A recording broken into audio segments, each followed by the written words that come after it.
Bienvenue à vous sur France Maghreb 2, votre émission de débat, d'échange. Ça s'appelle le Grand Forum. C'est tous les jours de 16h à 18h sur France Maghreb 2. Aujourd'hui, pour m'accompagner, Madame Audrey Pronosti. Bonjour Audrey. Bonjour Christophe, bonjour à tous. Audrey Pronosti, journaliste. Tarek Mami, journaliste également pour m'accompagner. Bonjour Tarek. Bonjour Christophe, bonjour chers toutes, bonjour chers tous. Et notre invitée, donc ici présente, vous êtes surnommée Madame Religion à Libération, Bernadette Sauvaget. Bonjour et bienvenue. Bonjour. Pourquoi on vous surnomme Madame Religion d'ailleurs? Je ne sais pas, qui m'a surnommé comme ça. Eh ben, je sais pas, j'ai cru lire ça. Sur les réseaux sociaux. Voilà, c'est ça. Bon, Oui, effectivement. Oui. Vous allez Ah oui, découvrir, je ne savais pas. vous allez découvrir plein de choses sur France Maghreb 2. Oui, je ne savais pas. Non, bah, en fait, je m'occupe de religion et de laïcité Voilà, à Libération. Vous avez toujours été à l'UB ou vous avez fait des... Non, j'ai fait d'autres journaux avant. Avant, j'ai travaillé 9 ans dans un hebdomadaire protestant qui s'appelle Réforme. D'accord. La Réforme. Vous êtes là pour votre livre sorti récemment qui s'appelle L'affaire Ramadan, sexe, mensonge, la chute d'une icône. Le titre est assez, comment j'ai envie de dire, on y va franchement quoi. Bon, je sais pas, oui, Tarek Ramadan a été une icône, oui. Oui. Et il a été une star de l'islam francophone. Ouais. Et de mon point de vue, effectivement, il a connu une chute retentissante ces derniers mois. Alors on en reparlera un peu plus longuement tout à l'heure de votre livre, Madame Sauvaget.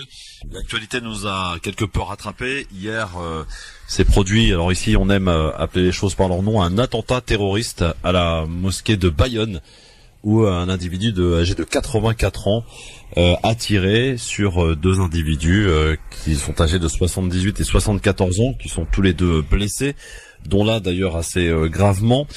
Les médias préfèrent parler aujourd'hui d'attaque. Tarek Mami, c'est assez incroyable de constater qu'on a du mal à parler d'attentats terroristes lorsque cela concerne les musulmans. Je ne sais pas, je pose la question. Ce qui m'a fait rigoler, c'est que je suis pas très tweet. Ouais. Mais je me suis infligé les tweets d'hier. Ouais. Et dans les tweets, je trouve Castaner qui parle des faits. Je trouve les Crives qui parlent de coups de feu. Je vois Monsieur Khalifa qui parle de tir. Et je vois l'ensemble de la presse qui parle d'attaque. Mais jamais de mots terroristes. Oui, non, mais vous pouvez, ici, vous pouvez réagir quand vous voulez. Oui. On a fait la même chose aussi pour la préfecture de police. Enfin, attends, 2 heures après. Vous permettez? Oui. À Libération, en tous les cas, on ne parle pas d'attentat, on parle de tuerie, etc. à la préfecture de police, parce que attentat, il y a une qualification judiciaire. Oui. Il y a une qualification judiciaire, donc. Pour le moment, en ce qui concerne ce qui s'est passé, le drame qui s'est passé à la mosquée de Bayonne, voilà, on attend la décision judiciaire sur la qualification. Sur la qualification judiciaire, je crois que alors, chère Bernadette, autant voilà, je vous suis dans la logique professionnelle, voilà. Sauf que, par la préfecture, au bout de 2 heures, oui. Avant que le procureur de la République ne parle d'attentats terroristes, toute la presse s'est lancée dessus, et que nous avons d'autres précédents, et par exemple, quand l'affaire Rachid Abou Oudaifa a eu lieu, à aucun moment on a parlé... oui, mosquée de presse. À aucun moment on a utilisé le même terme. Et moi j'ai eu le privilège, je l'ai déjà dit une fois ici sur cette radio, d'assister à la réunion de tous les CSA du Moyen-Orient, de la Méditerranée, où l'ancien président Schramek, que je remercie encore une fois, a bien voulu m'inviter en tant que directeur de radio pour écouter comment on traite ces questions en Méditerranée. Et on a découvert qu'en Espagne et au Portugal, aucune qualification n'est donnée par aucun journaliste, tant que le procureur de la République n'a pas utilisé les mots pour que ce soit le procureur qui donne la ligne. Ce qui n'est pas le cas en France. C'est pour ça qu'à France Maghreb 2, nous sommes réellement choqués de voir que, dans certains cas, le mot fuse très vite, et dans d'autres cas, effectivement, et ça serait les dianes, on attend la décision du procureur de la République. Et vous parliez des tweets, mais la seule à avoir employé le mot attentat est Marine Le Pen. Exactement. Oui. Et c'est une surprise pour moi. Bah oui. C'est un attentat. Vous voyez bien. Oui, non mais c'est surprenant que ça se passe. En ce qui concerne la presse, en tous les cas, je pense que c'est ça. C'est qu'on attend la qualification. Je suis d'accord avec vous, à condition que ça devienne la règle pour tous. Il y avait un débat tout à l'heure à Libération là-dessus justement, quoi. Et il y aura même peut-être un petit papier là-dessus demain dans le journal. Oui, non, mais c'est une bonne chose. Mais il faudrait que ce soit une règle pour tous, oui, dans tous les cas. Oui. Voilà. Bon. Alors, il y a bien Anna, hier, qui a rajouté son grain de sable, oui, qui a expliqué ce que ça veut dire en français, attenter à la vie des gens. Oui. C'était un peu rigolo. Absolument. Alors, nous avons interrogé quelques personnes, évidemment, suite à ce qui s'est passé donc hier à la mosquée de Bayonne, donc, je le rappelle, 2 blessés. Rappelle, cher Christophe, que le numéro 2 du ministère de l'Intérieur s'est quand même rendu sur place, et puisque M. Castaner n'a pas été, c'est son second qui a été, et qui a fait une déclaration assez forte sur place, qui a ému les gens qui étaient sur place. Et là, on attend, moi j'ai essayé de chercher avant de venir faire l'émission, l'état de santé de 2 blessés. Les seules informations que j'ai trouvées, c'est que l'un est dans une situation, disons, précaire, le plus âgé des 2. Alors on va écouter Aziz Farif, avocat que nous avons contacté, qui d'ailleurs a signé une tribune dans votre journal, Bernadette Sauvager, Libération hier. Il a également publié une tribune sur France Maghreb 2. Je propose d'écouter, l'entretien a eu lieu tout à l'heure. France Maghreb 2, France Maghreb 2. Invité dans le grand forum, l'avocat Aziz Farif, bonjour. Bonjour. Bienvenue en direct sur France Maghreb 2 au lendemain de ce qui s'est passé à Bayonne, cet attentat terroriste. Et justement, cher maître, comment expliquez-vous que les médias aujourd'hui ne parlent que d'attaques, de tirs, alors qu'on devrait vraisemblablement parler d'attentats terroristes? Bah écoutez, le problème de la qualification des actes, à chaque fois que ça concerne les musulmans, ça a toujours posé problème. Ça pose jamais de problème aux États-Unis, ça pose jamais de problème en Nouvelle-Zélande, où la première ministre a été exemplaire dans la manière de traiter les attentats islamophobes qui ont eu lieu contre la mosquée de Christchurch. Et aujourd'hui, ça pose évidemment problème avec un gouvernement qui est complètement en roue libre, puisqu'il laisse complètement faire les médias depuis 2 semaines, où on a une agressivité constante sur tous les plateaux de télé contre l'islam, diffamés, les musulmans sont complètement diffamés tous les jours, et il ne s'est absolument rien passé. Le problème, c'est que, à mon sens, le président de la République aurait dû prendre au moment où ça a débuté, c'est-à-dire au moment où il y a eu ce début du direct de Zemmour, où il a commencé à dire, à faire des comparaisons entre l'islam d'un côté et puis le nazisme de l'autre. Là, le président de la République aurait dû signer la fin de la mi-temps. Mais non, vous voyez, on a eu Jean-Michel Blanquer qui est venu, qui en a rajouté une couche sur le voile et c'était reparti. Et en fait, ça a donné lieu à un incident dramatique pour cette femme au Conseil régional de Bourgogne qui se fait humilier. Et aujourd'hui, on a une attaque terroriste contre une mosquée. Et il n'y a personne qui est là pour dire que c'est un attentat. Personne qui est là pour dire que cette attaque peut se qualifier en un attentat.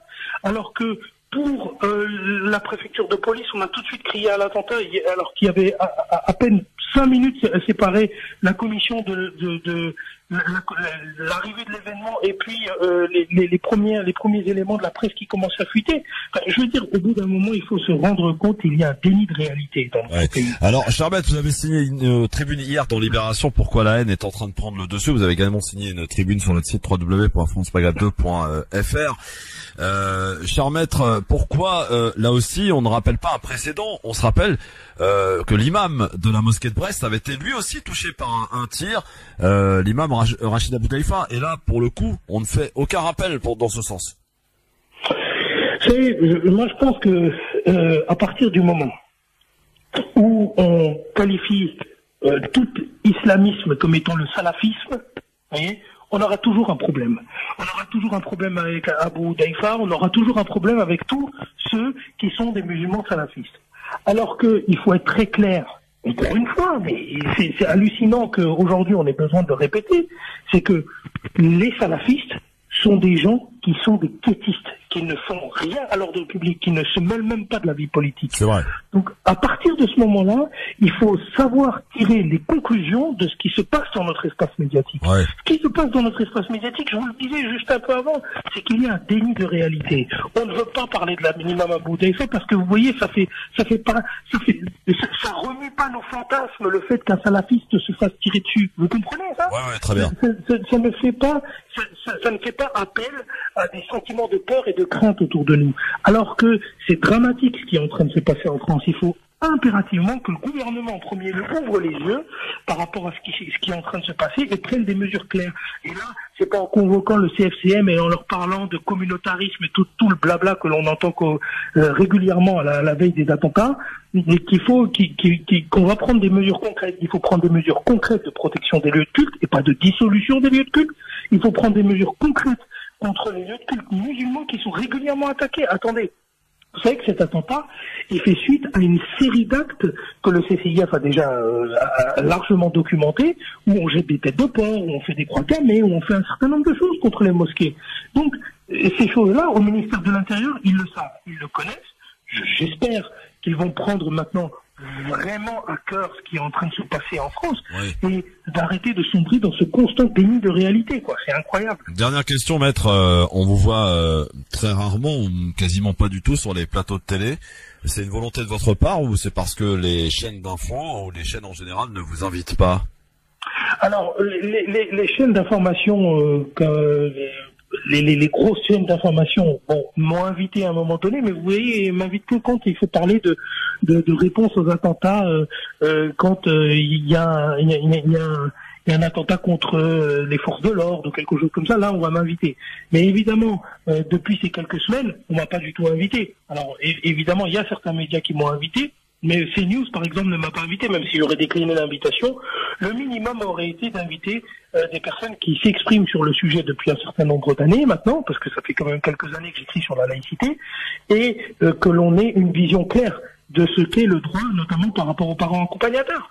Encore aujourd'hui, on a l'impression que le principe c'est l'interdiction, et la liberté, c'est l'exception, alors que c'est complètement l'inverse. Mais maître, au lendemain de cet attentat terroriste survenu hier à Bayonne, aujourd'hui, au Sénat, on étudie une loi, un projet de loi pour interdire le port d'un signe religieux lors des sorties scolaires. Ah ouais, c'est abject, c'est abject. Franchement, c'est abject. Qu'est-ce que vous voulez dire? Je veux dire, c'est la manifestation de ce qui est en train de se passer aujourd'hui en France. C'est qu'il y a tellement peu de courage politique. Il y a tellement peu de personnes qui sont prêtes à regarder les choses telles qu'elles sont. Vous avez quelques députés, vous avez Aurélien Taché qui va essayer de se battre tant bien que mal face au vent contraire qu'on est en train de lui souffler sur le visage, mais on est aujourd'hui en France dans un déni de réalité. On est aujourd'hui en France dans une augmentation incroyable de l'islamophobie, alors que les pouvoirs en place, ils ont les lèvres qui tremblent rien qu'à prononcer le terme islamophobie. Je veux dire, aujourd'hui, on en est encore à débattre du terme d'islamophobie. C'est ça. Maître, en tout cas, on aura l'occasion et le plaisir de vous voir en plateau dans cette émission pour faire un peu le point, j'allais dire avec un peu de recul.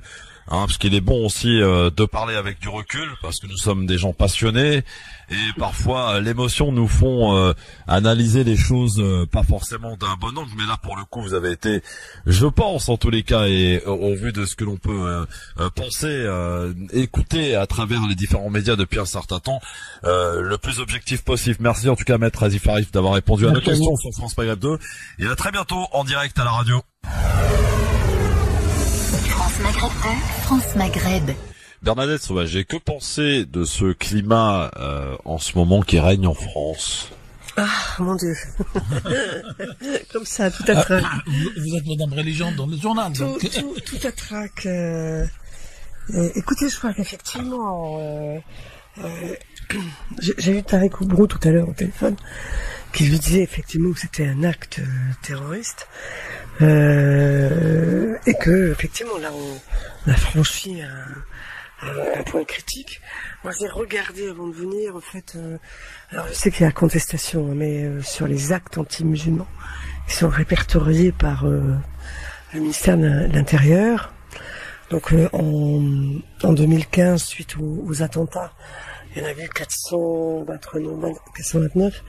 Et en 2017, je crois que c'est le dernier chiffre disponible, 2017, il y avait une centaine. Voilà, donc à chaque fois qu'il y a... le climat s'explique par deux facteurs. Il y a effectivement cette... l'attaque, puisque la tuerie, puisque nous, à Libération, en tous les cas, on ne dit pas attentat pour la préfecture de police non plus.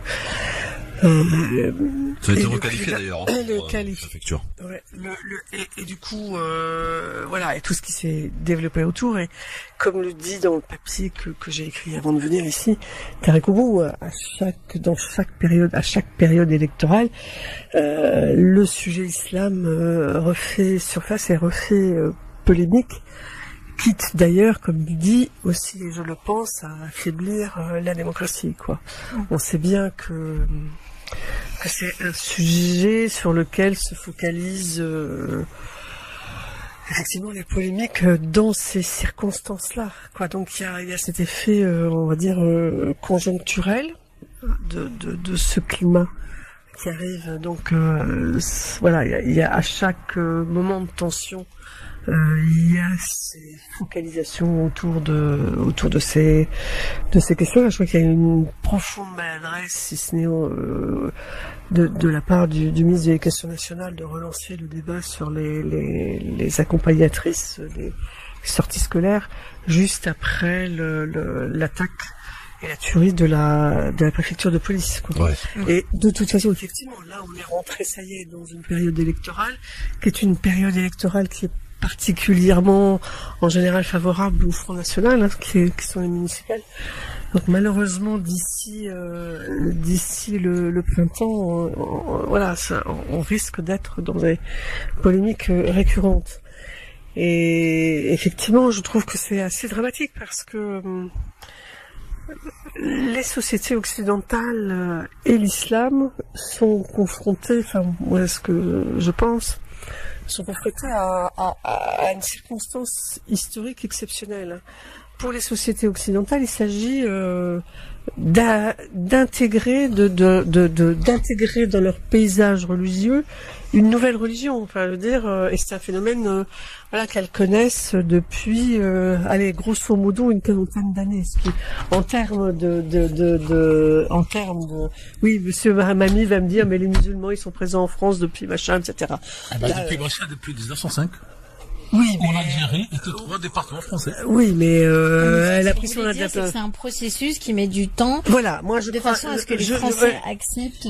Non, et de part et d'autre. Je crois que pour les musulmans, pour la religion musulmane, se trouver en position de religion minoritaire, oui, c'est aussi un défi, c'est aussi une problématique pour les sociétés occidentales, dans leur ensemble. Une évolution. C'est aussi un défi historique parce qu'elles n'ont pas connu ça depuis l'arrivée, pour ce qui concerne la France, depuis l'arrivée du christianisme mongol.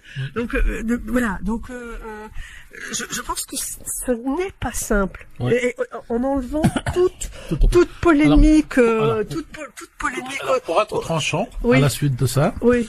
En fait, disons que quand on regarde l'histoire de l'islam, de la chrétienté, de la colonisation, à chaque moment de l'histoire, il y avait une majorité qui avait tous les pouvoirs, soit les chrétiens, soit les colons, soit les musulmans en Espagne et ailleurs, et à d'autres moments, c'est le contraire. Et à aucun moment, les deux ne se sont retrouvés dans une égalité que j'appellerais aujourd'hui une égalité républicaine. Oui. Et c'est peut-être là la difficulté où, pour une fois, des populations qui ont le même statut, j'allais dire citoyen, se trouvent obligés, entre guillemets, ou se trouvent dans la situation de vivre ensemble, et donc de trouver... Alors, moi, je ferai juste une remarque, c'est que, a priori, la France n'est pas un pays chrétien. Je veux dire, en tant que...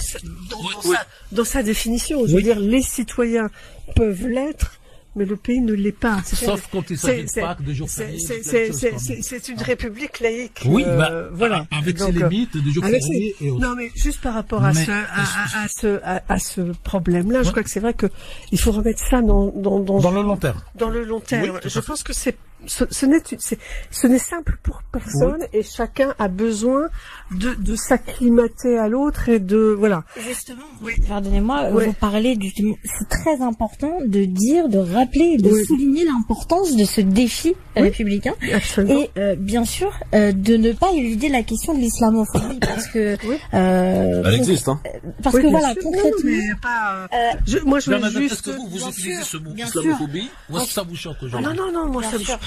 non, moi ça me choque pas.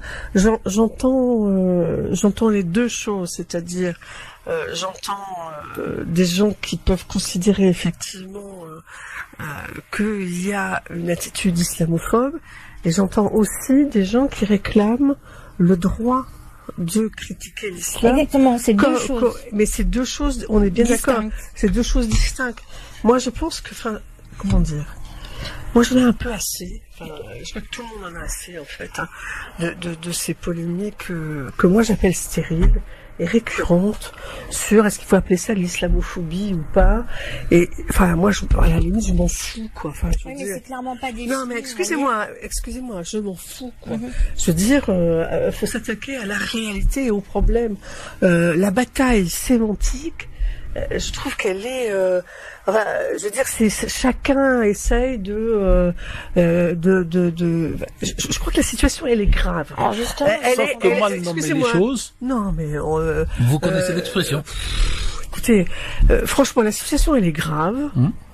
La situation elle est grave, donc elle devient inquiétante parce qu'il y a des gens qui passent à l'acte, voilà, et qu'il faut arrêter. De part et d'autre. Il faut arrêter les postures. Je trouve que on peut critiquer le port du voile et aussi en même temps on peut dire c'est légitime que des mamans musulmanes qui portent le voile accompagnent les sorties scolaires, et en même temps dire moi je préfère une femme qui porte pas le voile. Je veux dire il faut être aussi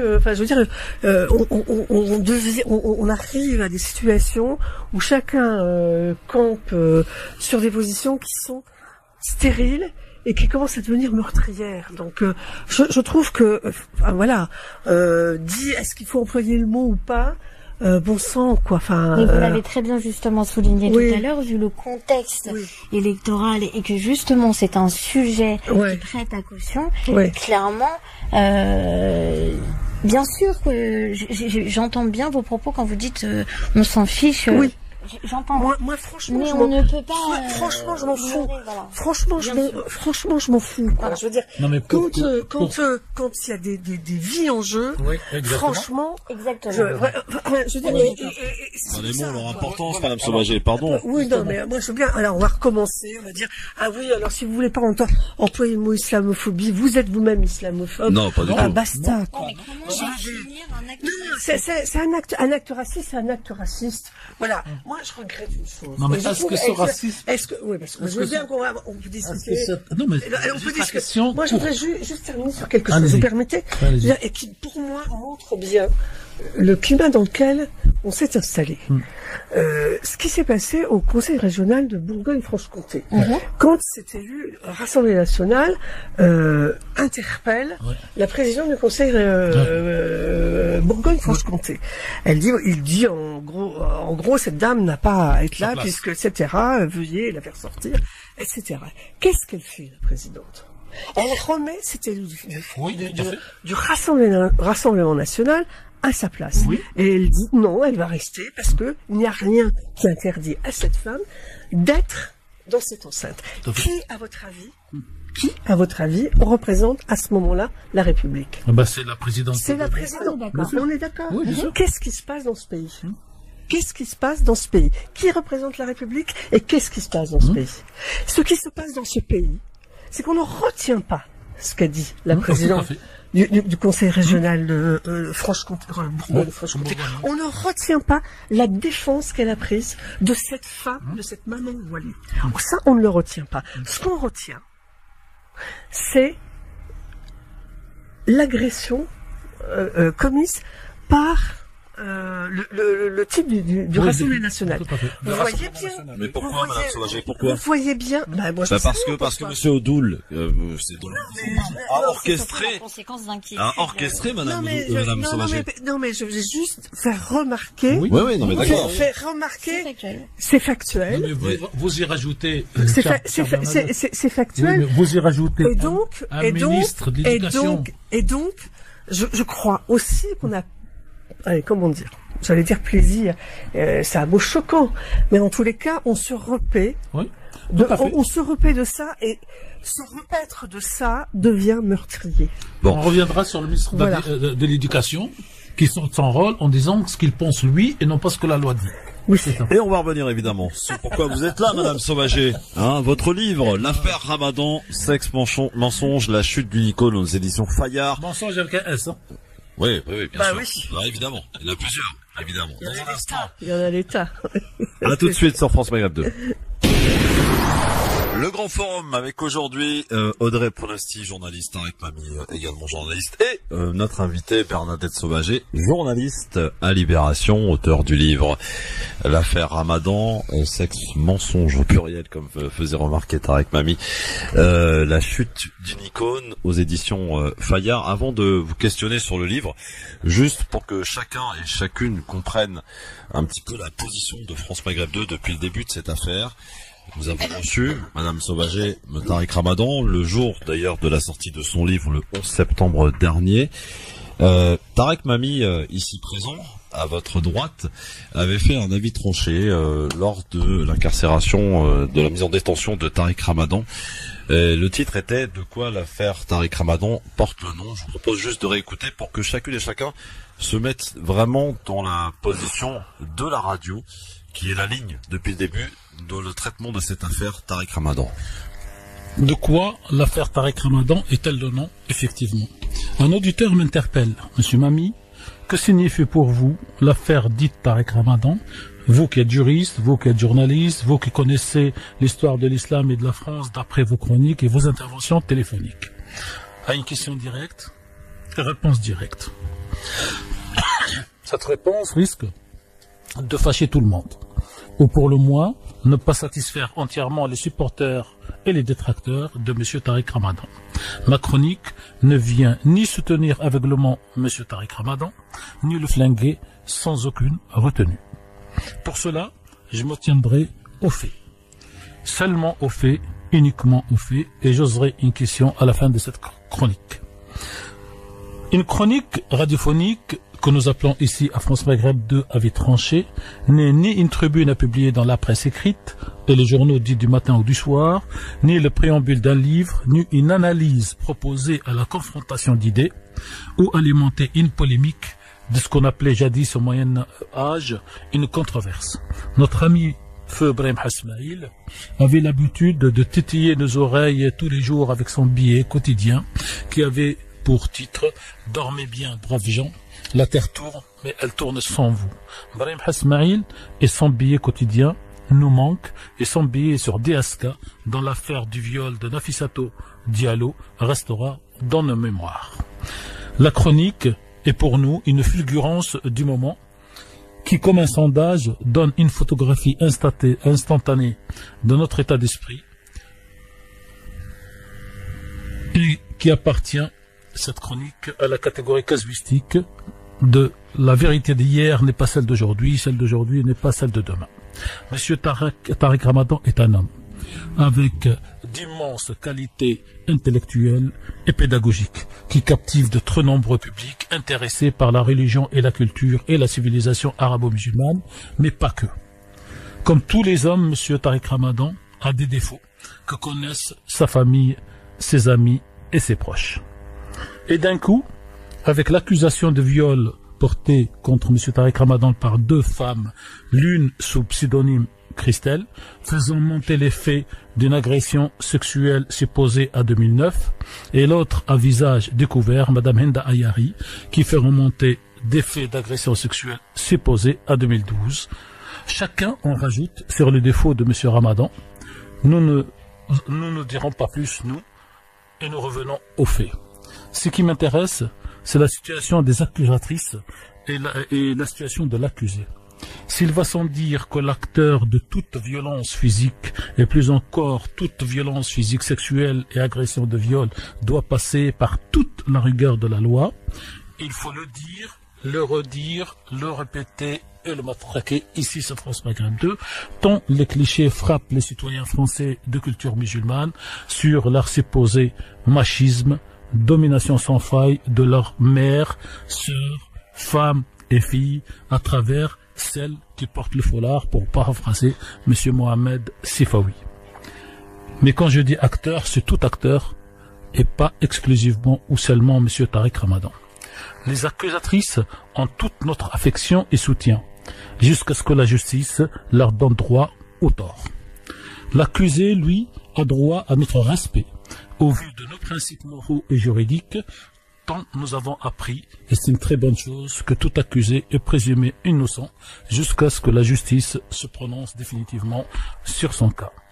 Or, ce qui me blesse, et ce qui blesse tous ceux qui défendent la loi, le droit et le triptyque de la République, liberté, égalité, fraternité, c'est qu'une immense majorité de citoyens commentateurs, à travers les réseaux sociaux, mais aussi de commentateurs professionnels, se lâchent, oublient le principe de cette innocence. Tout le monde monte en charge contre M. Ramadan. Et les fameux défenseurs des droits de l'homme qui volaient jadis et jusqu'à hier au secours de la longue liste des violeurs avérés et qui reconnaissent les faits, voire des peuples opprimés à part les Palestiniens, bien sûr, sont aujourd'hui bouche fermée. On dirait qu'ils se sont cousus les lèvres. Ils ont même réussi à nous retirer de nos mémoires la déclaration d'un ministre de la Culture en exercice à propos d'un certain M. Polanski, qui disait alors que l'œuvre dépasse l'homme. Personne ne dit cette phrase quand il s'agit de M. Tariq Ramadan. Un fait divers de viol tourne à l'affaire avec un grand A, plus importante que l'affaire du meurtre de la petite Maïlis, petite fille, et je précise ici qu'il n'est pas pour nous une place pour comparer les drames et les souffrances des uns et des autres. Mais les faits sont têtus. Une plainte déposée en Bretagne se retrouve rapatriée à Paris sous l'autorité d'un procureur que tous les Français ont découvert uniquement dans les affaires d'actes terroristes, et on ne sait pas pourquoi cet rapatriement a-t-il eu lieu. Est-ce pour lui donner plus de sonorité, plus de bruit médiatique, ou pour enfoncer l'homme accusé? Une plaignante se pavane sur les plateaux de télévision à des heures de grande écoute et refuse de confronter l'homme contre lequel elle porte des accusations graves.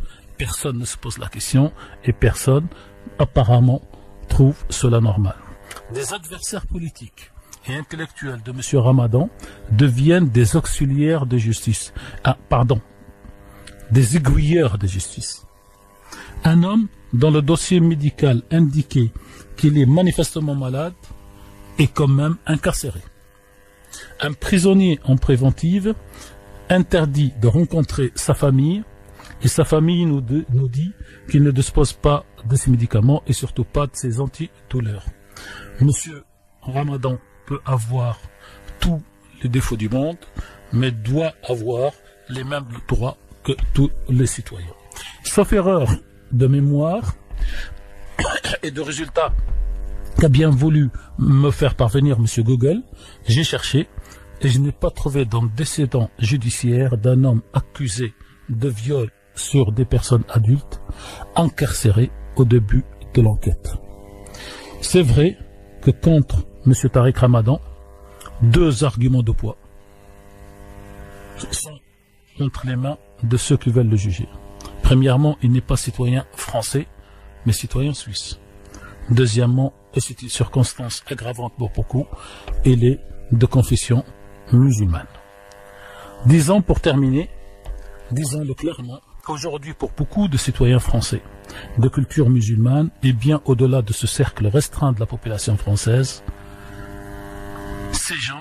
tous ces gens prennent en charge épouse et s'approprie toutes les théories de complot, non pas dans le sens généralement développé dans la presse française, mais dans le sens de dire aujourd'hui en France, pour les musulmans, il y a 2 poids, 2 mesures. Il y a le règne de l'islamophobie. Cette affaire est une affaire politique et pas une affaire judiciaire.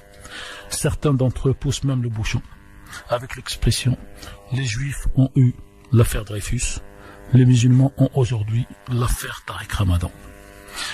Avec une précision amère, c'est oublier très vite les souffrances de 2 hommes, Dreyfus et Ramadan, pour retenir l'innocence de l'accusé d'hier, Dreyfus, et espérer l'innocence de l'accusé d'aujourd'hui, Ramadan, afin que la République reste la République. Bernadette Sauvager, petite réaction à cette vie tranchée qui a été, je le rappelle, réalisée dans la semaine où Tariq Ramadan a été placé en détention. Alors moi, je vais juste rappeler une chose, c'est qu'il n'y a pas d'accord d'extradition entre la France et la Suisse. Oui. Voilà. Très bien. Première question à propos de votre livre, Madame Sauvager. Pourquoi avez-vous décidé de consacrer un livre justement sur Tariq Ramadan, un personnage d'ailleurs que vous avez rencontré à plusieurs reprises, on avait un tout à l'heure. Qu'est-ce qui vous a fasciné dans ce personnage? Ah non, moi je ne suis pas fasciné par le personnage, je suis fasciné, ça peut... Fasciné par l'histoire, oui, moi je pense que l'histoire, voilà. C'est une histoire. Alors il se trouve que moi je ne suis pas une journaliste judiciaire, je suis une journaliste spécialisée des questions de religion à Libération, et que depuis 20 ans, pas seulement à Libération, mais dans d'autres titres de la presse française, je travaille sur ces questions-là. Donc quand l'affaire a éclaté, j'ai hérité du dossier à Libération. On m'a demandé de suivre l'affaire. Donc, pardon. Et ça m'a, excusez-moi, ça a été, excusez-moi. Petit chat dans la gorge, ça peut arriver. Et un petit verre d'eau. Voilà, et ça ira beaucoup mieux. Tenez. Bernadette Sauvager.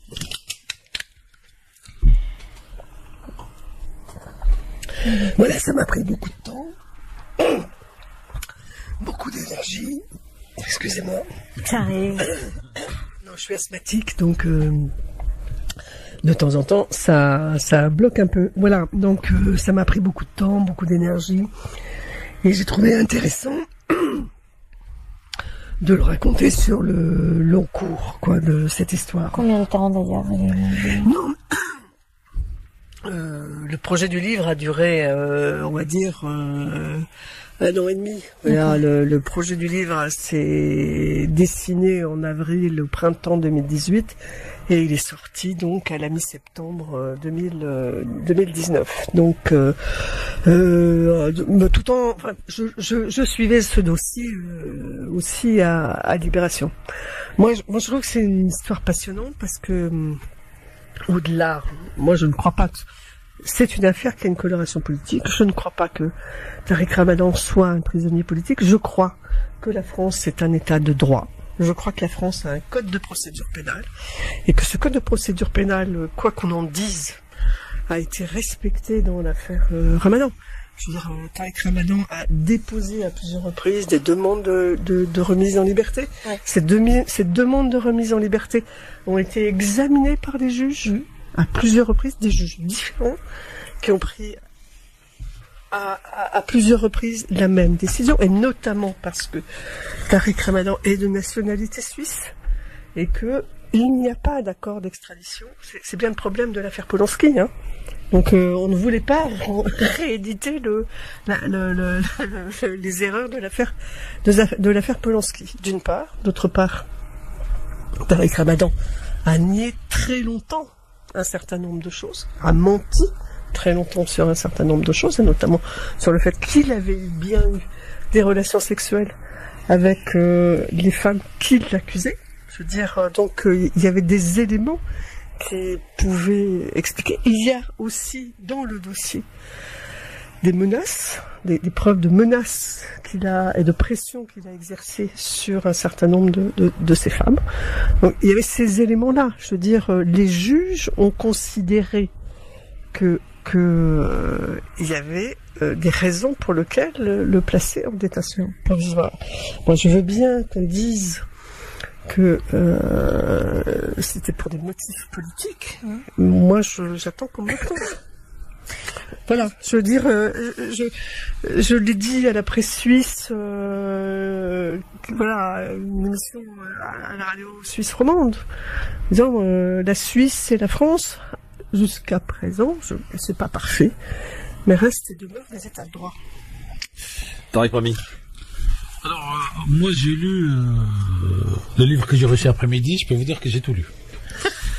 Mais j'avais déjà lu plein de choses autour des livres. Je vous ai vu sur différentes chaînes de télévision, sur C5, je sais pas comment ça s'appelle, ou la 5, sur CNews, sur BFM. Ah non, je sais pas aller à CNews. C'est pas grave. Alors c'était BFM, LCI, et surtout Europe 1, oui. Une matinale qui était très bien, d'ailleurs. Et j'ai lu surtout, je retiens le bel article, le bel hommage qui vous a été fait par Le Monde, par Cécile Chambreau.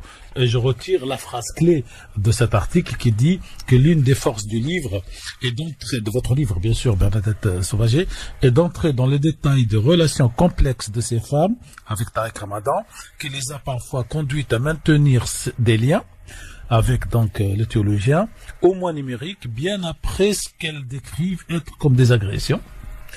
Et cet article, en fait, il pousse à lire votre livre, à acheter votre livre. Moi, j'ai lu cet article, j'ai lu votre livre, et j'ai 2 ou 3 petites questions de réflexion. La première, votre livre comporte des dizaines et des dizaines, je n'ai pas voulu les compter, de conditionnels entre aurait et serait, qui affaiblissent quand même une partie du récit. Ça, c'est la grosse remarque. Et la deuxième, c'est que vous citez comme témoin à décharge, j'allais dire, François Burga, en faveur de Tariq Ramadan. Vous dites que c'est un bon cas par lui et vous dites comment ils ont vécu plein de choses. Par contre, en face, il y a beaucoup de personnes qui ont eu beaucoup de problèmes avec Tariq Ramadan, notamment Yann Hamel. On sait qu'il s'est même vanté à la fin que c'est lui qui a fait tomber Tariq Ramadan. Il s'est vanté, c'est pas vous qui l'écrivez, mais lui, il se vante. Et beaucoup de personnes qui ont beaucoup travaillé avec Tariq Ramadan. Est-ce que c'est conditionnel? Oui. Que rajouteraient les conditionnels dans un livre, surtout que vous avez sorti, j'allais dire, le récit d'une personne qui aujourd'hui n'est pas dans la procédure, en tout cas en France, et qui amène une lumière quelque part crue sur le comportement de M. Ramadan avec les femmes, avec cette femme. Sur les conditionnels, tout simplement parce que nous sommes dans le cadre d'une affaire qui est en cours, qui n'est pas jugée. Donc voilà. C'est-à-dire que tant qu'elle n'est pas jugée, il y a 2 versions. C'est la règle.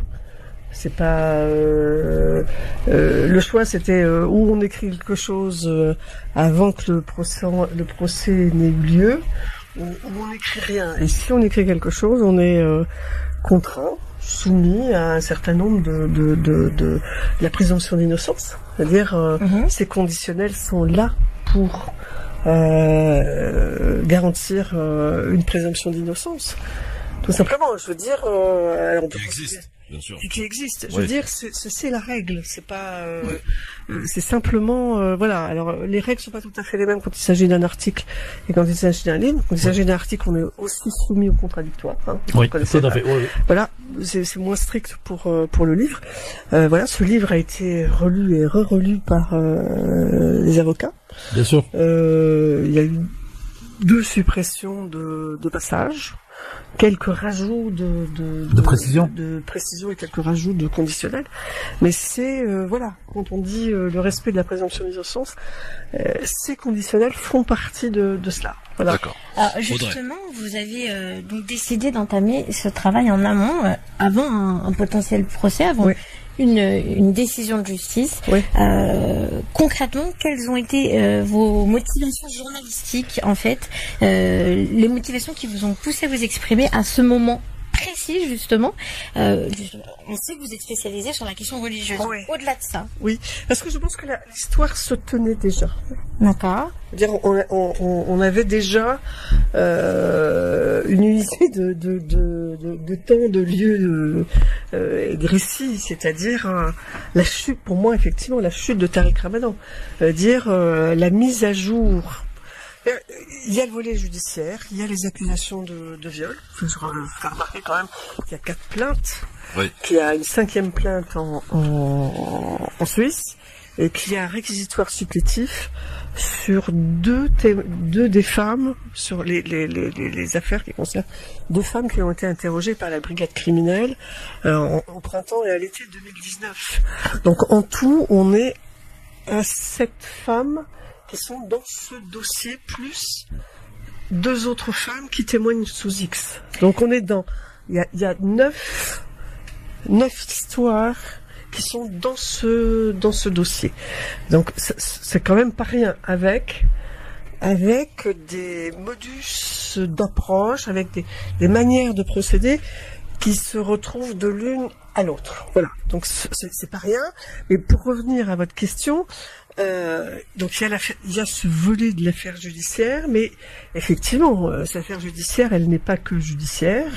Moi, je dément le fait que, voilà, il était incarcéré, mis en détention provisoire pour des raisons politiques, ou que c'est un complot politique ou un traquenard, si Monsieur Ramadan préfère le mot traquenard politique contre Tariq Ramadan.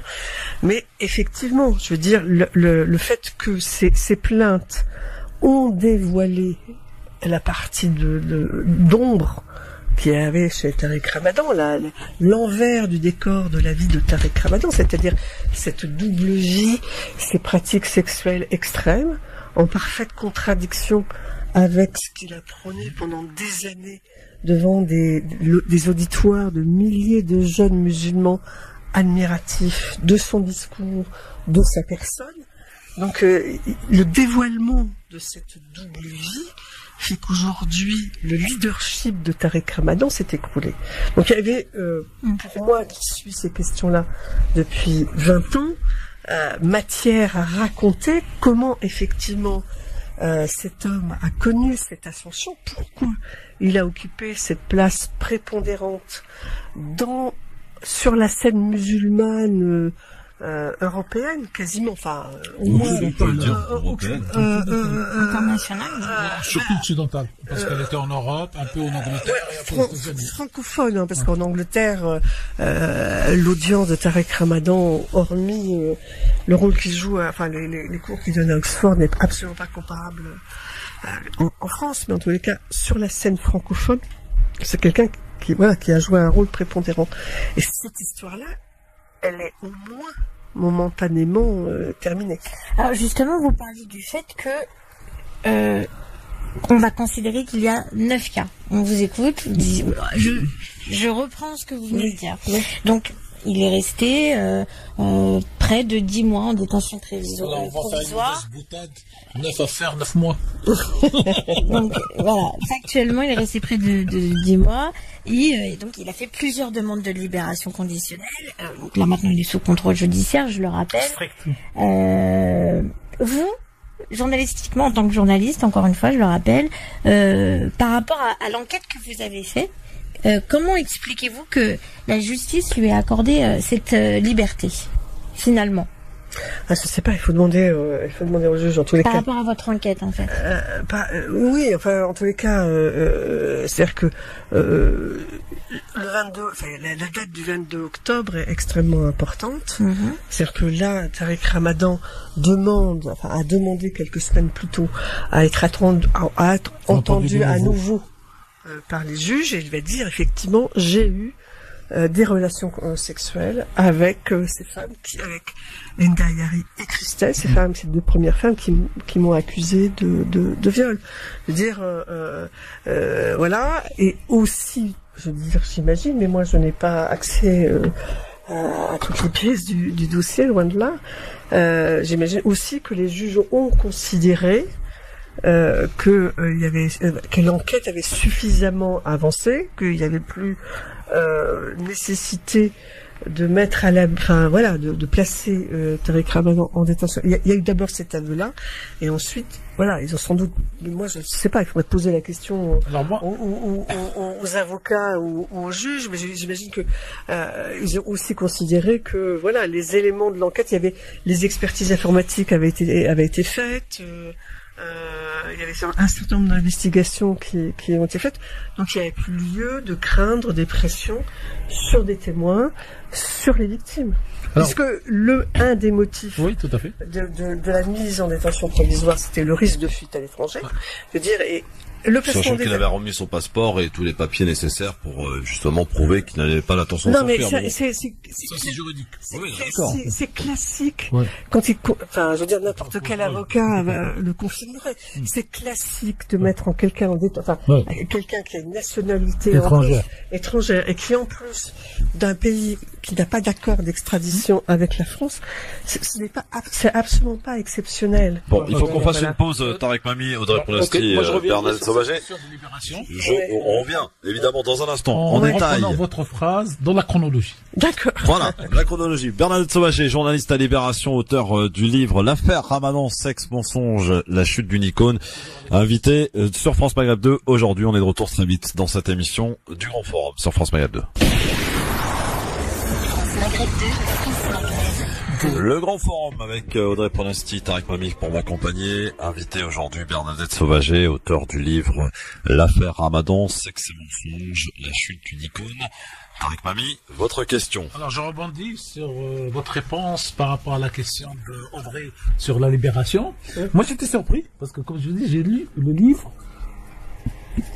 dans toutes ces pages. Et quand j'arrive à la chronologie, à la page d'emploi précis 247, à la date du 15 novembre, vous écrivez « Un coup de théâtre se produit à la cour d'appel lors d'une audience à laquelle assiste la fille aînée du théologien, donc Myriam. La cour accepte la mise en liberté qui était en détention provisoire. Alors pourquoi cette expression « coup de théâtre » alors que vous venez de développer ici sur France Maghreb 2, j'allais dire la légitimité, je mettrais ça entre guillemets, du fait qu'il soit libéré, et j'ai eu l'impression comme si vous étiez étonné par la présence à l'audience de la fille des théologiens dans la formulation. Absolument. Alors, oui, ça a surpris tout le monde et ça surprend encore tout le monde, parce que ces auditions à la cour d'appel de la chambre de l'instruction qui ont lieu non pas au nouveau palais de justice au Batignolles, mais toujours au palais de justice de l'île de la Cité. Tout à fait.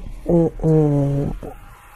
a 99,99% des cas à huis clos. Oui.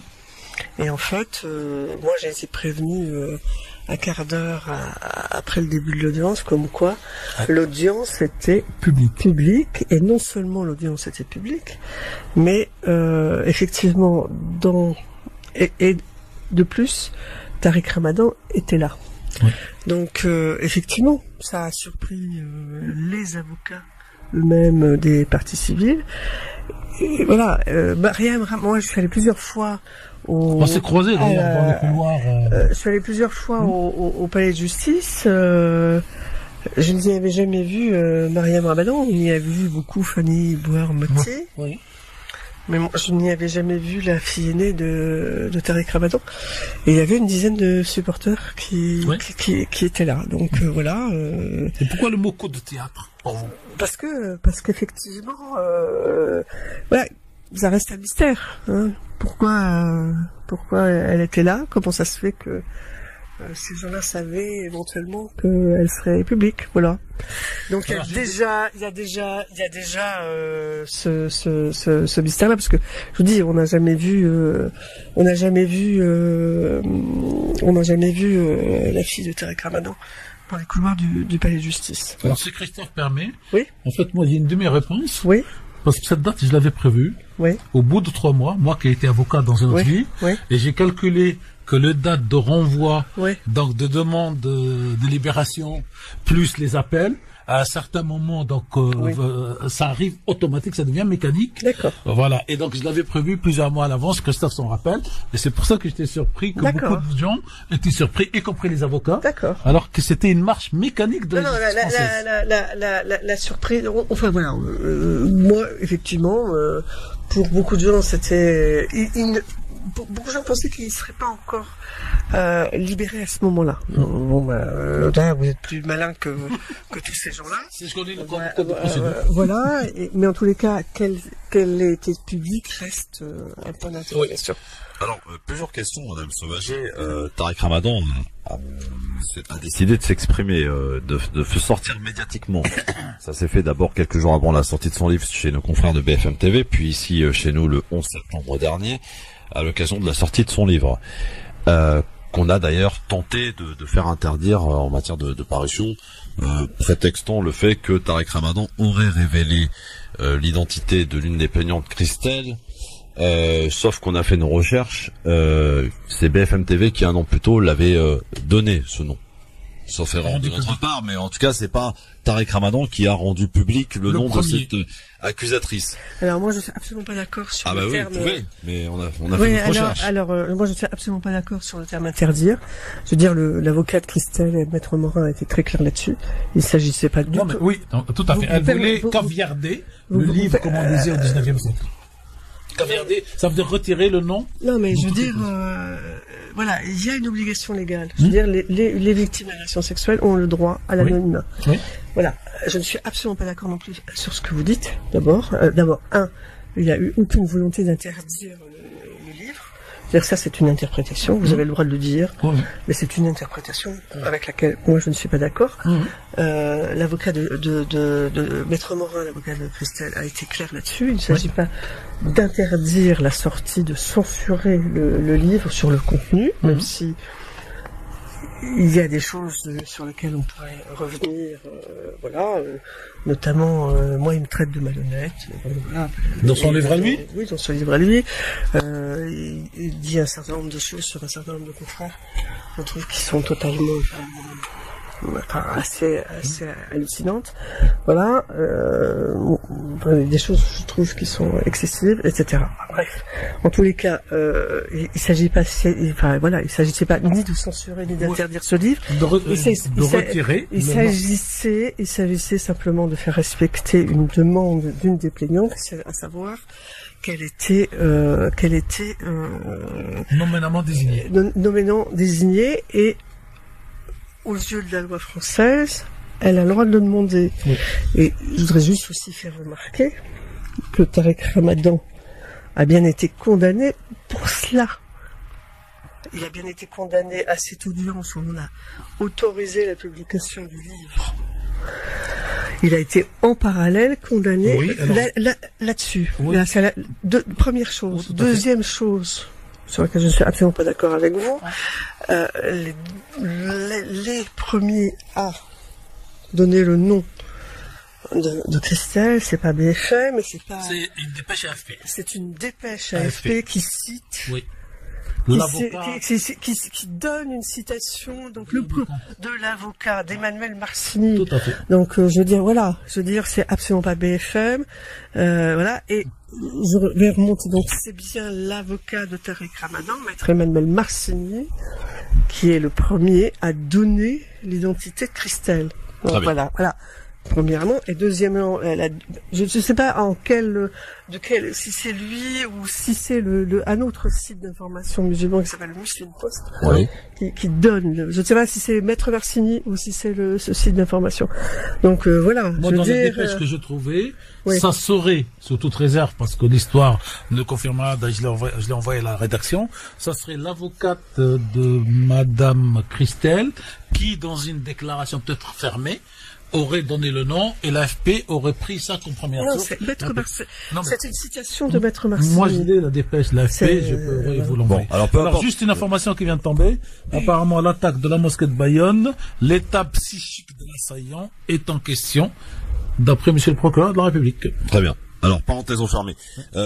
Quand Monsieur Tariq Ramadan... Non, mais je trouve que c'est important de dire que, voilà, sur le fait d'interdire, de parler de censure, déjà, je veux dire, on crée quelque chose qui induit, voilà...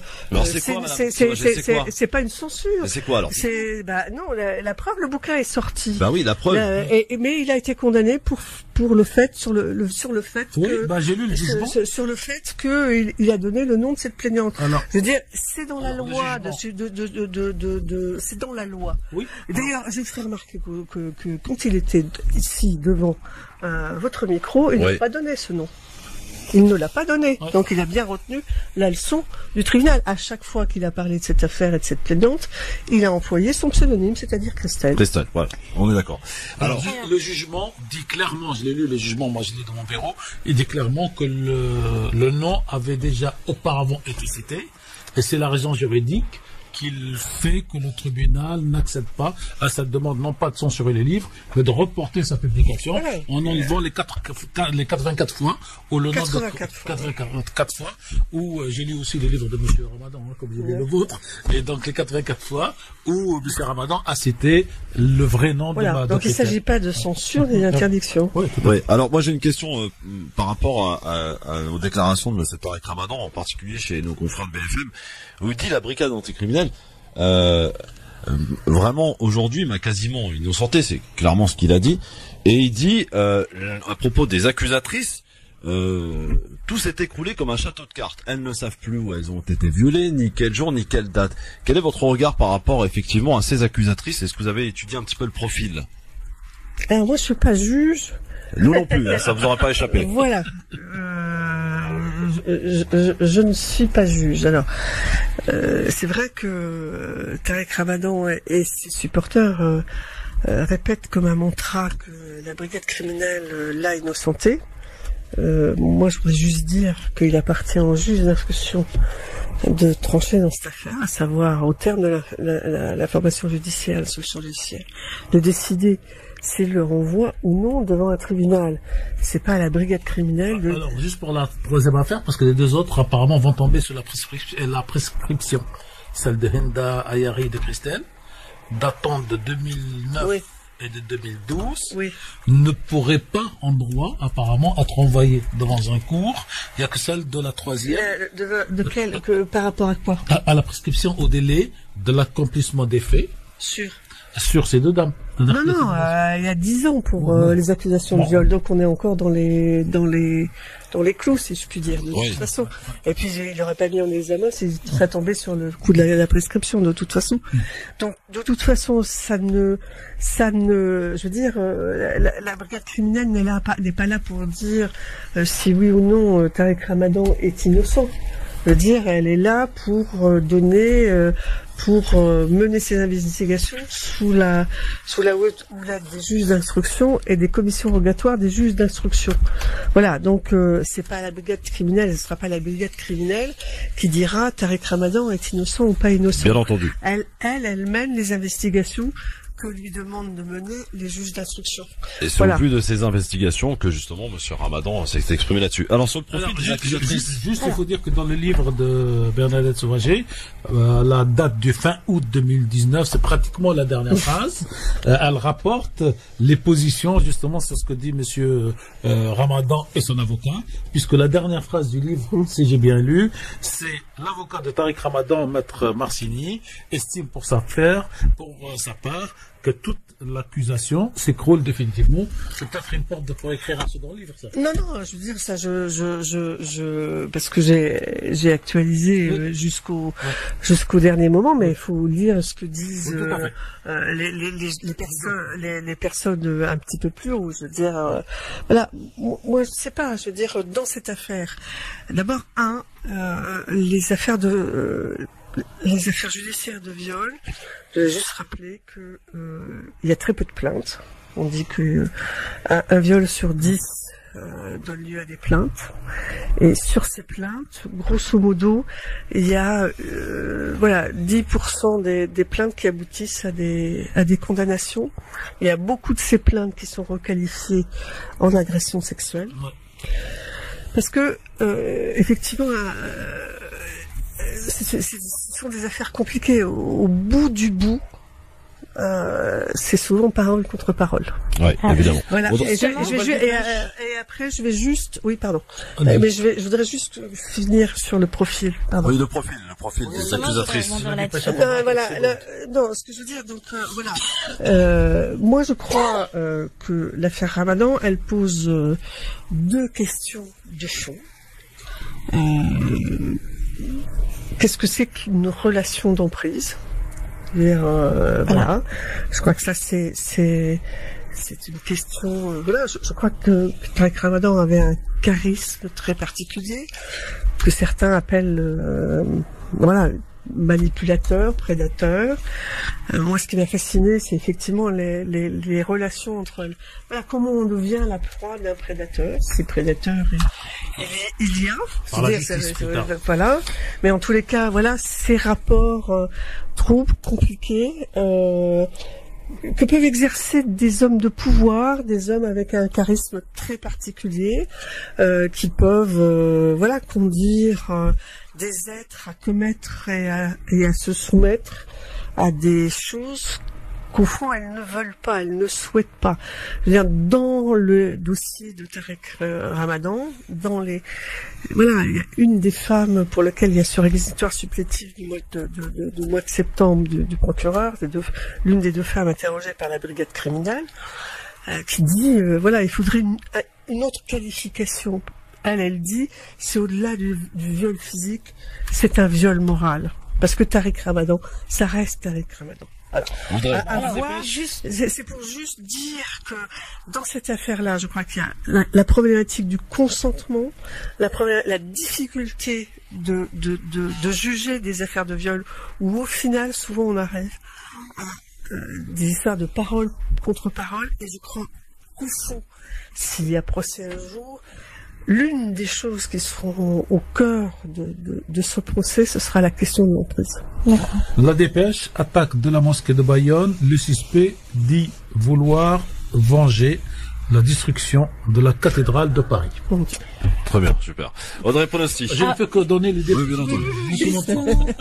Justement, le point sur lequel je souhaitais revenir, c'est l'aspect de l'homme de pouvoir que justement vous venez d'aborder. Donc Tariq Ramadan, c'est un homme de pouvoir. Il le sait, il en est conscient puisqu'il a reconnu lui-même avoir déçu de par sa représentation, de sa symbolique. Il l'est toujours d'ailleurs d'une certaine manière, tant qu'il n'est pas jugé. Il y a toujours des personnes qui le soutiennent. D'ailleurs, ça donnera lieu à une autre question que je vous poserai par la suite.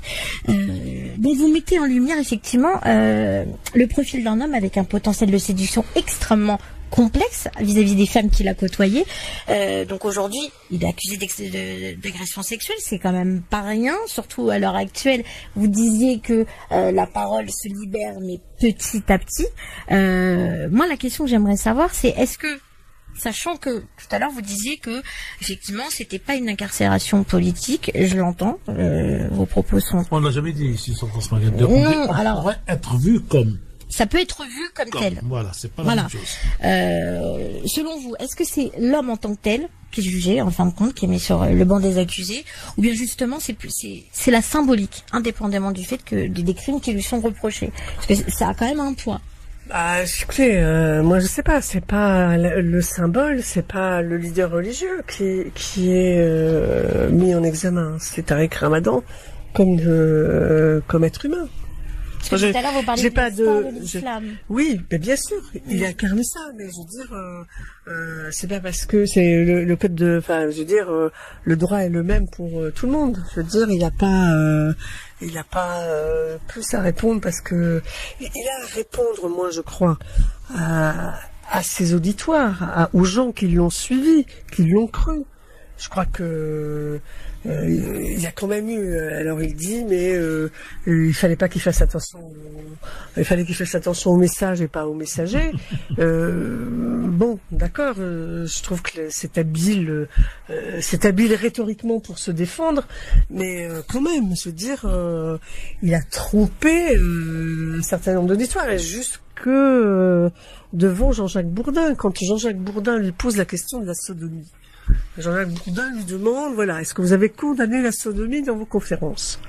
Et Tariq Ramadan bafouille un peu et puis dit ah non, j'ai dit que en fait les écoles de droit juridique musulmanes n'étaient pas d'accord. Ce que grosso modo, enfin je veux dire que le musulman un tout petit peu cultivé, c'est que c'est parfaitement faux déjà. Et Salim Leibi alors je sais que c'est quelqu'un de controversé, etc., mais a retrouvé une conférence où Tariq Ramadan condamne bel et bien la sodomie. Donc Tariq Ramadan, effectivement, a aussi abusé ses auditoires. Audrey. Mais c'est pas pour ça qu'il est poursuivi. Il est poursuivi parce que il y a 4 plaintes en France, une 5e en Suisse et un réquisitoire supplétif à partir des 2 auditions qui ont été faites devant la brigade criminelle. En 2008 d'ailleurs, en Suisse, Brigitte, que vous avez rencontrée, hein, Bernadette Sauvager. Oui. Vous l'avez rencontrée en Suisse. D'ailleurs, c'est l'apport de ce livre par rapport à tout ce que les gens savent, puisque vous avez amené une exclusivité. Oui, et puis il y a quelques autres petites. Voilà, par exemple, je disais dans le livre, et on l'a appris après coup, enfin, ça a été confirmé après coup, que Tariq Ramadan, par exemple, avait des papiers d'identité pakistanais. Avant d'obtenir il a obtenu la nationalité. Ah oui, tout à fait, oui. Pendant la période il a obtenu la nationalité suisse. Oui, tout à fait. Comme 84. Bon, voilà, il y a un certain nombre d'un certain nombre voilà, je raconte dans le livre aussi le pourquoi du comment. Yacine Bouzrou a été débarqué. Après, voilà, Ramadan le raconte lui-même de sa version dans les livres. Il y a un certain nombre de choses. Je raconte aussi que Spinner a été contacté par Lutfi Belladj le soir même de la première plainte, mais il a refusé. Enfin voilà, que c'est Ouria Boutelja qui a fait le go-between pour que Yacine Bouzrou soit le premier avocat de Tariq Ramadan. Enfin, il y a un certain nombre de choses. Alors, un membre de la rédaction me dit, quand on parle d'emprise, en général, l'emprise est un acte répété.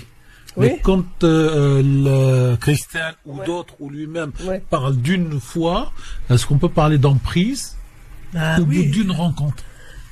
Oui, il y a emprise, c'est pas acte répété. Ça veut dire quoi que parce qu'ils ont eu qu'une relation sexuelle, il n'y aurait pas d'emprise. Enfin, je vois pas très bien. Non, parce que l'emprise fait que pendant un moment, à une date, 3 mois, 6 mois, je sais pas combien de délai, cette personne est sous cap. Oui, alors que quand c'est une fois, je veux dire le lendemain, une seule rencontre. Un seul échange. Ça veut pas dire qu'il n'y a pas d'emprise, non. Enfin, je vois pas le rapport. D'ailleurs, Cécile Chambaud le dit d'une autre manière à la fin, dans cette même idée. C'est-à-dire, comment expliquer que, après une rencontre, il y a une espèce de lien médiatique numérique qui continue avec les envois. Non, mais il y a des zones, d'interrogation. Je veux dire, puis voilà. Et je veux dire, vous et moi, nous ne sommes pas juges. Ah bah non. Et on souhaite pas l'être. Et ce sera effectivement au juge et lors du procès où tout sera débattu. Voilà, il y a des zones d'interrogation, il y a voilà, et c'est bien pourquoi il y a une information judiciaire. Alors Brigitte, justement, la femme que vous avez rencontrée, qui dit avoir été violée en 2008, violée et séquestrée d'ailleurs. Est-ce qu'elle s'est rendue à la justice pour témoigner, Brigitte? Alors c'est pas une question de se rendre à la. Non, mais je vous pose la question, moi. Mais est-ce que vous pouvez la préciser parce que je ne la comprends pas. Comment ça, ma question est claire. J'ai la réponse. C'est à Bernadette de répondre. Oui. Est-ce qu'elle a déposé une plainte? La réponse est oui. Et cette plainte, où est-ce qu'elle en est aujourd'hui? Puisque vous écrivez, vous et dans d'autres endroits, que elle est convoquée et que la procédure, j'allais dire entre guillemets, ne prospère pas encore. Mais où est-ce que nous en sommes aujourd'hui, d'après vous? Alors, on attend. Alors c'est vrai qu'effectivement, l'affaire suisse, donc elle a déposé plainte en avril 2018. Au mois de septembre 2018, Tariq Ramadan a été, je me souviens plus de la formule que ah oui, c'est voilà, en fait c'est l'équivalent. Il y a eu l'équivalent d'une mise une obligation de silence. Il y a eu l'équivalent d'une mise en examen en septembre. Il y a eu un certain nombre d'investigations qui ont été faites par la police suisse. Après, voilà, la difficulté dans cette procédure en Suisse, c'est que Tarek Ramadan était à ce moment-là en détention provisoire en France. Donc il fallait qu'il y ait un accord entre les justices suisses et françaises pour que Tarek Ramadan soit entendu dans le volet suisse. Voilà, il y a eu quelques difficultés de transmission de documents d'une justice à l'autre, ce qui fait que voilà, ça a un peu traîné et que au mois d'avril 2019, voilà, il a été décidé, enfin les juges français ont décidé qu'ils ne prêteraient pas aux Suisses Tarek Ramadan pour qu'il soit entendu à Genève. Justement, voilà, à cause de ce risque de soustraction à la justice française, donc ils craignent que Tarek Ramadan ne reste en Suisse ou ne cherche à rester en Suisse. Et je rappelle qu'il n'y a pas d'accord d'extradition entre la Suisse et la France. C'est bien été le problème dans l'affaire de Roman Polanski. Donc voilà, on en est là. C'est aux juges français de fixer les dates des auditions qui auront lieu en France, les dates d'audition de Tarek Ramadan sur ce volet-là et les confrontations qui auraient lieu entre Brigitte et Tarek Ramadan, mais qui théoriquement devrait avoir lieu en France. Donc il revient à la justice française maintenant de fixer ces dates. Très bien. Dernière question de la part de Audrey, Tarek et moi-même. Dans un instant, le temps passe vite. Bernadette Sauvager, ici présente, journaliste et auteur du livre sorti au mois de septembre, l'affaire Ramadan, sexe, mensonge, la chute d'une icône, en direct sur France Maghreb 2 dans le Grand Forum. France Maghreb 2, France Maghreb 2. Le Grand Forum, de retour pour cette dernière partie avec Tarek Mami, Audrey Pronosti et Bernadette Sauvager, qui est notre invitée aujourd'hui, auteur du livre, rappelons-le, l'affaire Ramadan, sexe et mensonge, la chute d'une icône. Audrey. Oui, tout à l'heure on abordait la question de la division de cette affaire. Tarek Ramadan a parlé du fait que son affaire pourrait être assimilée à celle de l'affaire Dreyfus. Est-ce que vous, en tant que journaliste, et par rapport aussi au travail que vous avez fait, vous pouvez entendre ces propos? Est-ce que vous pouvez les entendre et les comprendre? Moi, je disais tout à l'heure que la France, jusqu'à présent, est un état de droit. Juste l'affaire Dreyfus, c'est un complot contre le capitaine Dreyfus, d'une institution qui est l'institution militaire. Je veux dire, moi, si on me dit, est-ce que vous pensez que on peut comparer, je veux dire, il faut d'abord qu'on me prouve qu'il y ait eu un complot d'État contre Tarek Ramadan. Ce que, jusqu'à présent, moi, en tous les cas, je n'en ai pas la preuve. Très bien. Je veux dire, moi, si on me le démontre, je veux bien, mais ça ne me le paraît pas. Vous avez rencontré Tarek Ramadan à 2 reprises, en 1999 et en 2016. Quel a été le changement entre le personnage rencontré en 99 et celui de 2016, Bernadette Sauvager? Voilà, je sais pas trop quoi vous dire. Donc, ce serait malhonnête de ma part de dire, de répondre à cette question-là. J'ai pas passé 3 heures avec lui à chaque fois. Je veux dire, j'ai passé une demi-heure. Donc, j'ai assisté, je sais pas, au moins une dizaine ou une douzaine de ces conférences. Et je l'ai rencontré effectivement 2 fois. Mais pas suffisamment longtemps à chaque fois pour répondre à cette question-là. J'aurais pas... Sur le plan intellectuel, vous admettez que c'est un homme qui, quand même, intellectuellement parlant, a quand même une certaine grandeur ou pas? Écoutez, moi... Question intéressante. Non, mais juste, intellectuellement parlant, hormis les faits... ça va pas être gentil, voilà. Ouais. Je ne vais pas être gentil. Moi, je me suis très souvent ennuyée à écouter Tarek Ramadan et à lire Tarek Ramadan. Voilà. Je pense que c'est un grand leader d'opinion.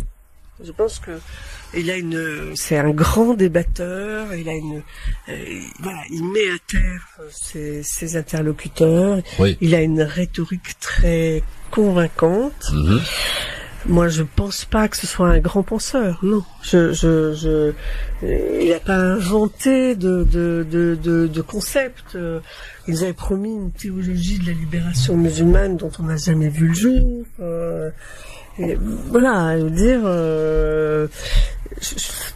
moi, je suis pas ébloui par la pensée de Tariq Ramadan. Moi, je pense que Tariq Ramadan a donné la fierté d'être musulman à des milliers de jeunes musulmans dans les années 90-2000. Je crois que ça, c'est vrai. Il a formé des générations de militants associatifs. Et peut-être pas su préparer la suite, justement, la transition. Ah, mais je pense pas qu'il avait envie.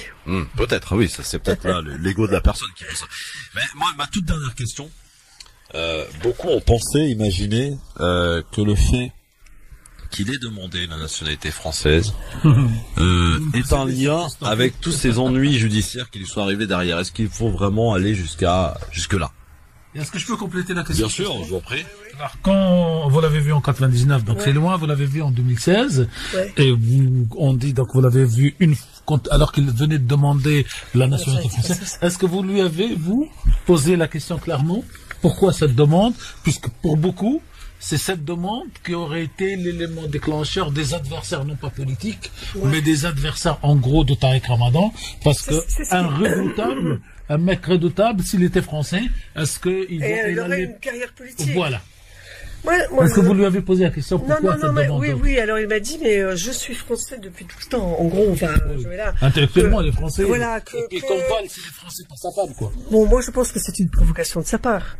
Je pense que c'était, Tariq Ramadan, a toujours su, et très habilement et politiquement, se placer au cœur des polémiques pour en jouer.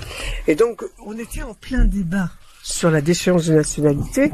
Donc voilà, il relance la machine en disant moi aussi je vais la demander quoi. Alors, sa femme est française. Et donc donc lui m'a dit à ce moment-là, mes filles vont à l'école française, ma femme est et voilà et française.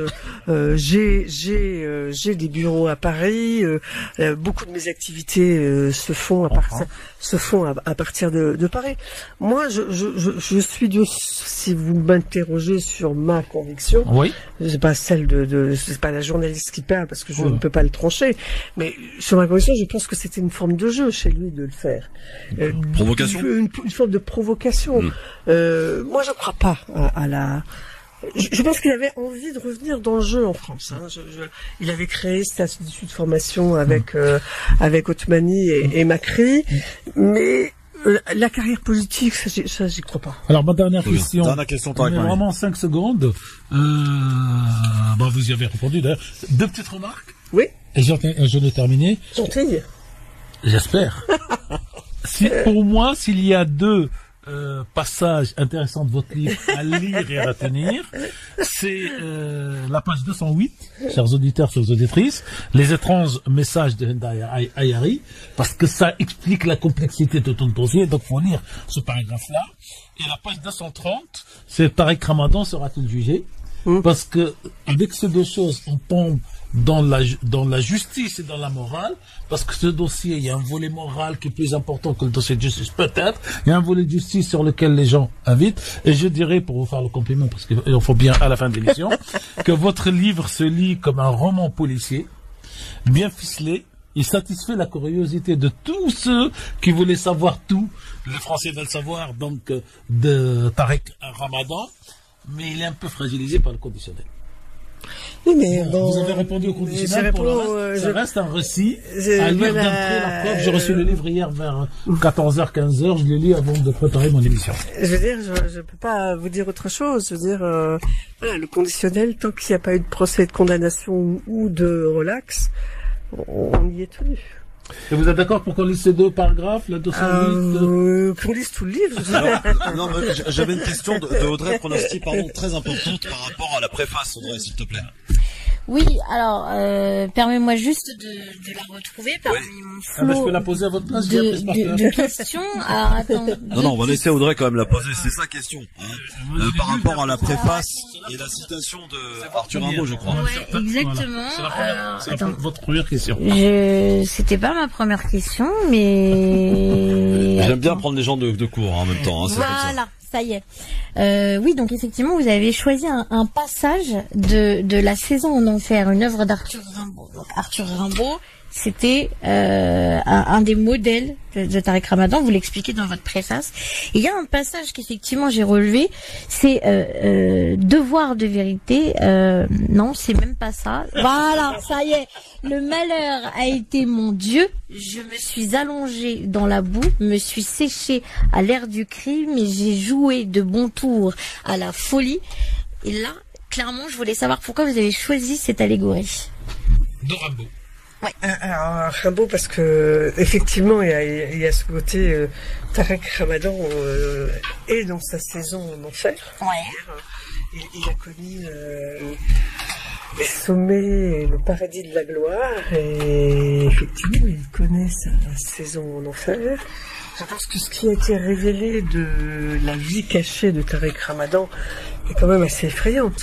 C'est-à-dire ses rapports. Ça, c'est pas un jugement moral. Je veux dire, ses rapports aux femmes, quoi qu'il en soit de l'issue judiciaire, posent malgré tout question. Je veux dire, dans ces pratiques, il y a quand même une volonté de soumettre, d'humilier. Je veux dire, il y a quelque chose qui est interrogeant et extrêmement dérangeant. Je veux dire, les insultes, les coups, c'est extrêmement dérangeant. Donc voilà, c'est une manière. La citation de Rimbaud est une manière de dire ça. Je veux dire, et je crois que pour certains hommes de pouvoir, ça ne se limite pas à celui dont on parle ce soir, pensent pouvoir vivre au-delà du bien et du mal. Restera l'énigme du soutien de son épouse et de sa fille aînée à ce jour. Ouais. Bernadette Sauvager, merci beaucoup d'avoir répondu à nos questions. Je rappelle que vous êtes donc l'auteur du livre L'affaire Ramadan, sexe mensonge, la chute d'une icône, et vous êtes aussi journaliste. Publié chez Fayard. Publié chez Fayard et journaliste à Libération. Merci beaucoup Bernadette Sauvager. Et moi je vous remercie beaucoup de votre invitation. Et à très bientôt. Merci à Audrey Pronosti et Tarek Mami de m'avoir accompagné pour interroger Madame Sauvager.